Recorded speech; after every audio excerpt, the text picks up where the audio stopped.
If you haven't had a chance to visit the Ice House for a nice meal and some wonderful cold beer, it's the building, the next building up here on our right, the yellow one.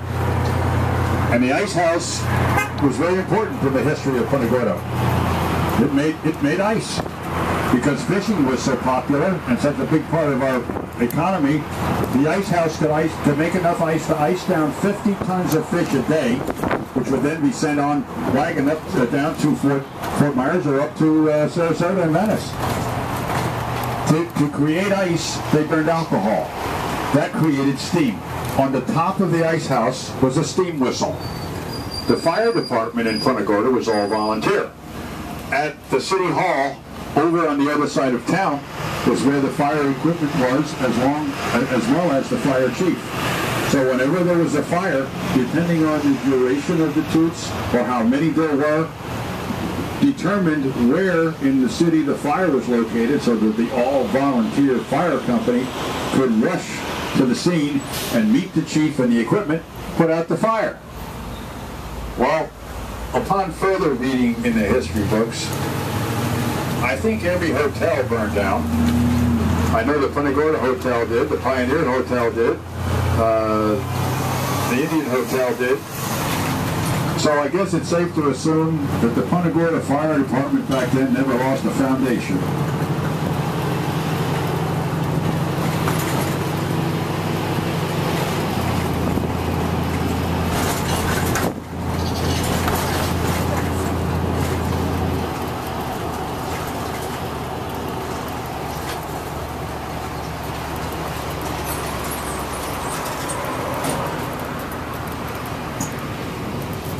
When we turn here, turn left, to your immediate right, will be another one of the interesting murals of Punta Gorda.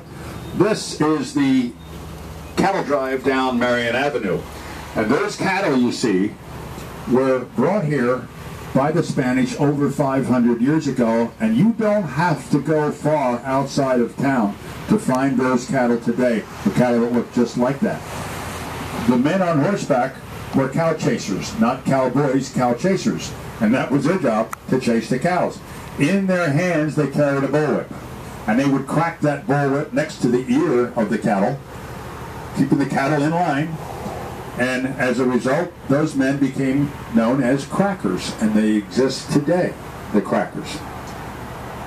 Now, you have to use your imagination a little bit here, but in the second story, there's a window in the middle of the building.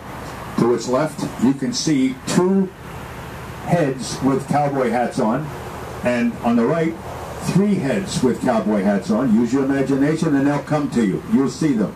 They are five of the more famous cowboys of the day, or cow chasers of the day. And there they are going down Marion Avenue.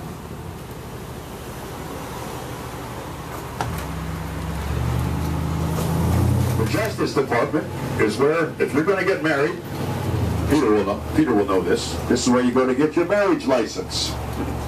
My wife and I did in 1999. I brought her down here. She fell all over the place, and she says, okay, one day we're moving here, and we're going to be married. So we went in there and got our marriage license. Now we're in our late 50s. They set us down in a room, closed the door, gave us a piece of paper and a book. They said, read the book.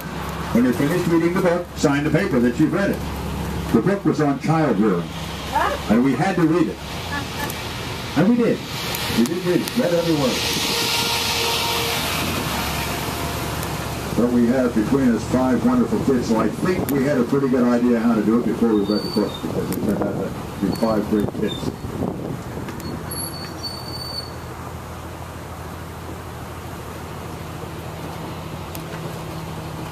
This is where Jack really earns his pay.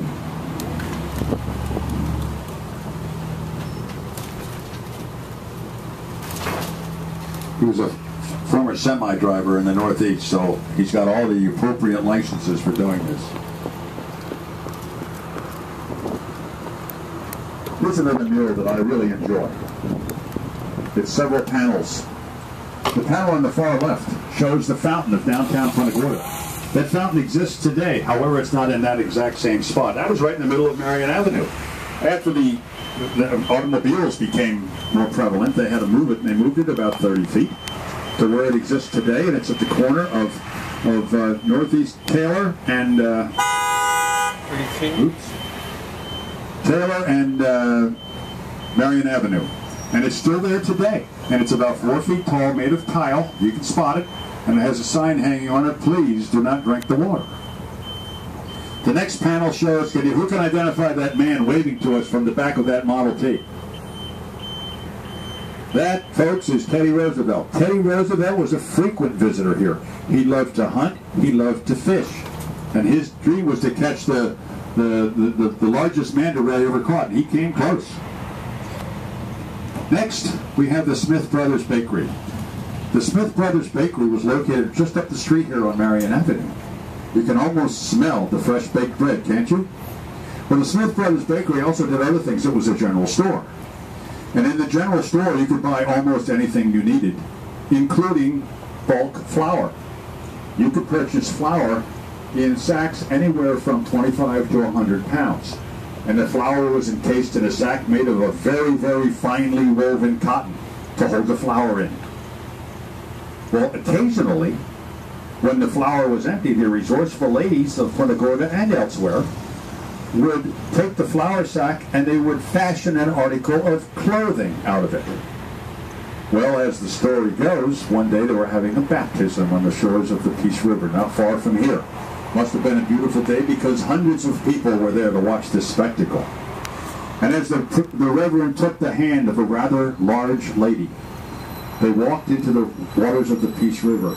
He lost his footing. He slipped. He fell.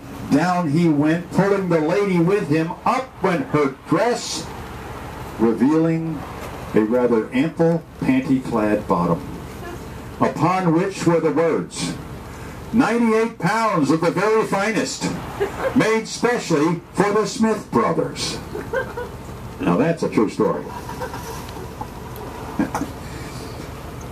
The bridge across the Cornelius, the Baron Collier Bridge being built across the river, about where the pier is today. Peter, where did you take when you were taking pictures of the boat parade the other night, Sunday night? Where were you? I shot from Fisherman's Village. Shot from Fisherman's Village, okay. I was at the fishing pier. At Lashley Park? Yes, at Lashley Park. That's where I was. And that's the original right there? That's close to where the original bridge was. Okay. Oh, Next okay. you see the dedication of that Baron Collier Bridge. Beneath that, you see a bunch of travel trailers.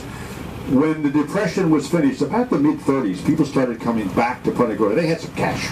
So they came back here. This time, they were pulling these little trailers. And they said, well, where can we put these things? Well, they said, we'll put them right over here. And they pointed over here to my right. And they became known as the Tin Can Tourists. And as the years went by, there became more and more of them. The trailers got larger and larger, and they became permanent. And then these people built a clubhouse, and they put in a pool, and they had their own little community there. And it was wonderful, and I saw it. I was here, and I fished from the pier that they had. At the top of the pier, I used to come fishing with my dad here in 79 and 80. At the top of the pier was this cute little shack that had an old man in it, and you could buy your bait there. Any fishing equipment you needed. It was truly spectacular, and it doesn't exist today. But the trailer park, all they did was move it to off of a Kia stop. It's there now.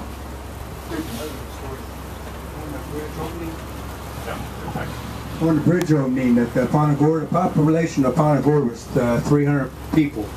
When they opened the bridge, they had a catfish fry. And they was only expected 300 people. 16,000 showed up. Oh my God. And that's why the paintings there, that's what they're showing.